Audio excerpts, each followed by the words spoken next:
Good day, students. Welcome to our math class today. My name is Chelsea G. Sharot. I'm excited to talk about variation and radicals.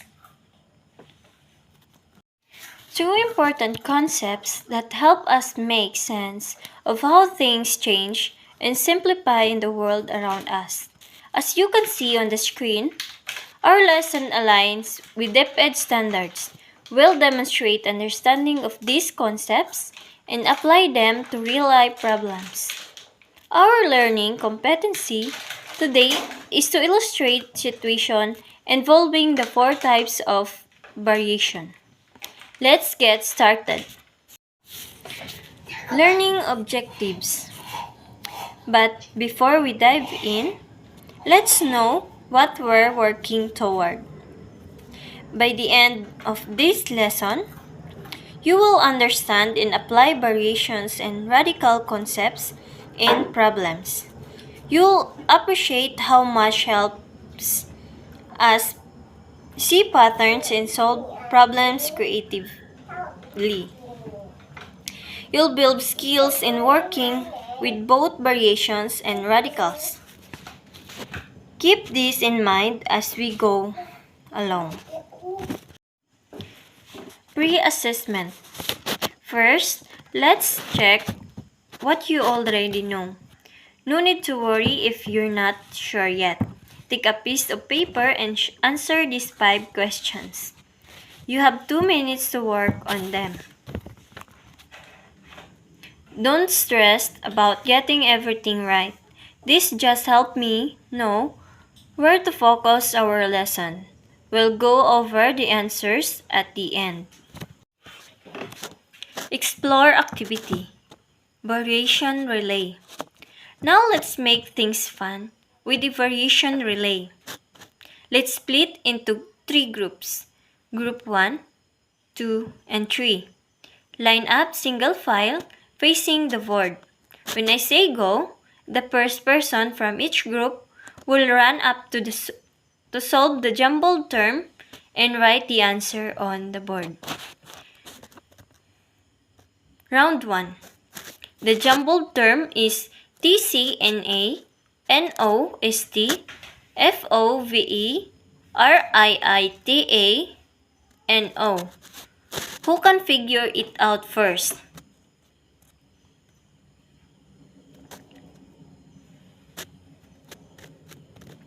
Yes, the correct answer is constant of variation. That's the fixed number K that connects our variables. Let's give group 2 a star for giving it right first.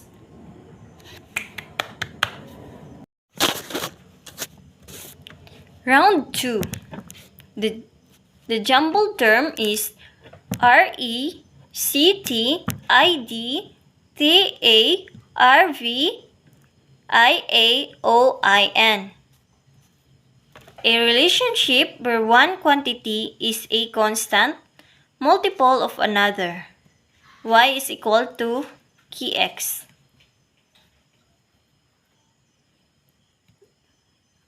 The answer is direct variation.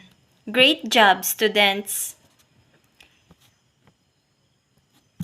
Round 3. The jumbled term is AVIRSENRAVTIANIO.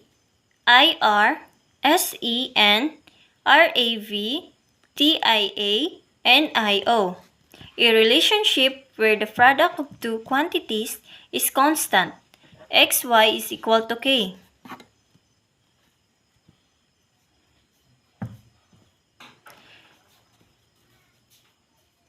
The correct answer is inverse variation. Nice work, students! Round 4.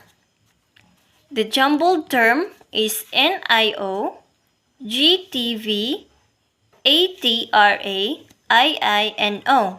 A relationship where a quantity varies with the product of two or more others. Z is equal to KXY.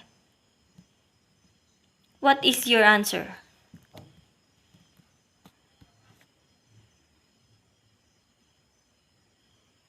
Yeah, that's correct. Joint variation. The last round 5. The jumbled term is DACOMNIBTIONVAARI, a mix of direct and inverse variations in one equation. Y is equal to kx over z.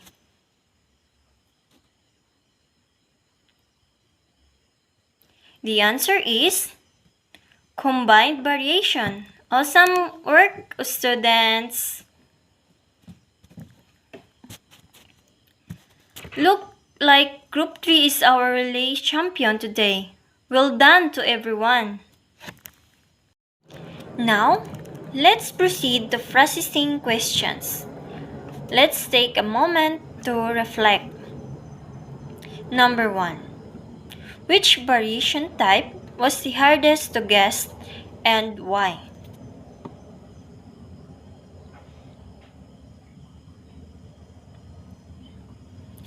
Many of you said combined variation. That makes sense because it's a mix of two types.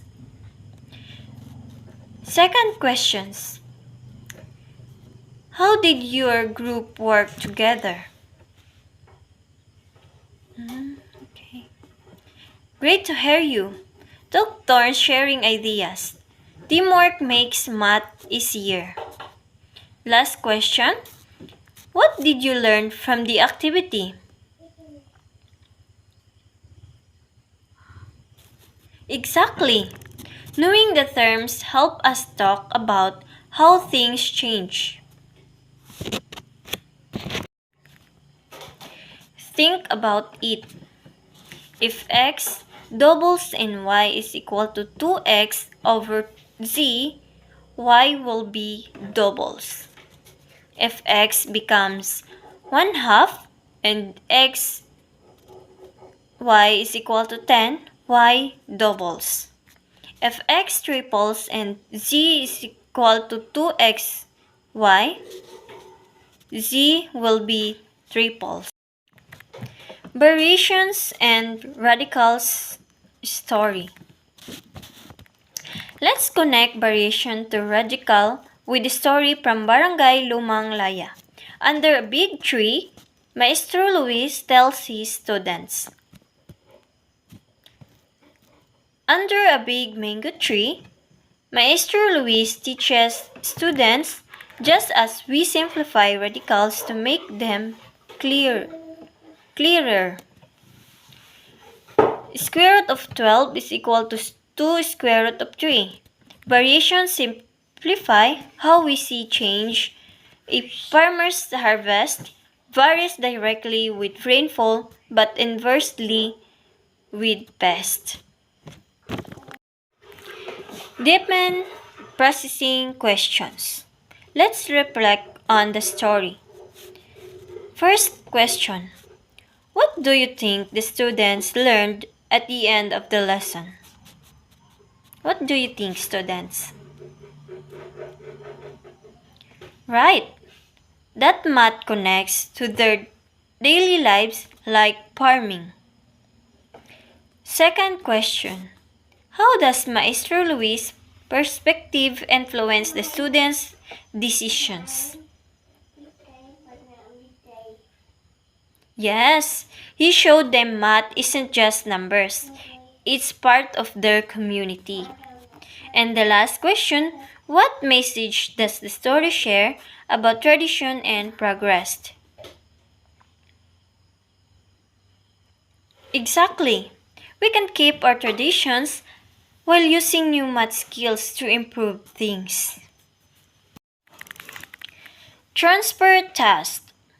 Now it's your turn to be mathematicians and storytellers.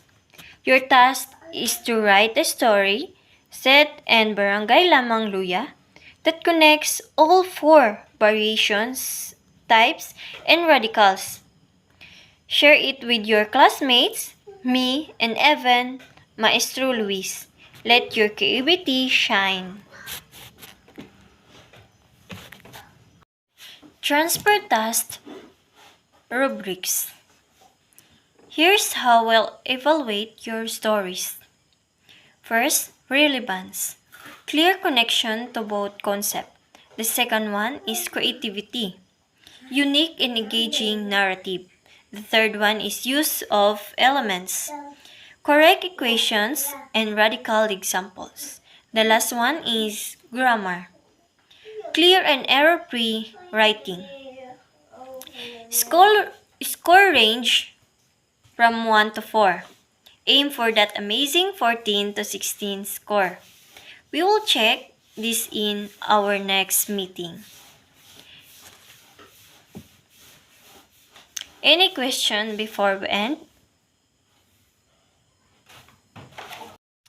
Okay, if you have no other questions, this is the end of our class. Thank you for being such engaged learners today. See you next time. Bye.